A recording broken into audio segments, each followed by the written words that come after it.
Vanmorgen ging het weer aan in het natuurgebied Wannapala aan de zuidkant van Watwaarden. En dat was al de 4e keer deze week.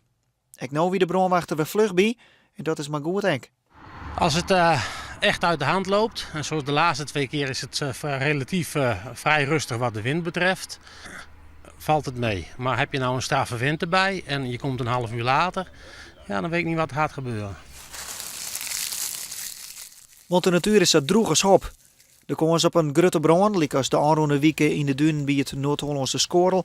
En bij de eerste dagen bij het vochtige Veen wordt heel iets groter. Bij beide branden ging alles bij elkaar 400 hectare natuurgebied verleen. Zoeks is een wat waarde ontnood besparen bleun. Maar daar maakt ze haar wel grote zorgen, want de oorzaak van de brand daar is duidelijk. Dit is zonder meer brandstichting. En door wie het gedaan wordt, er wordt vermoed dat het door jeugdigen is.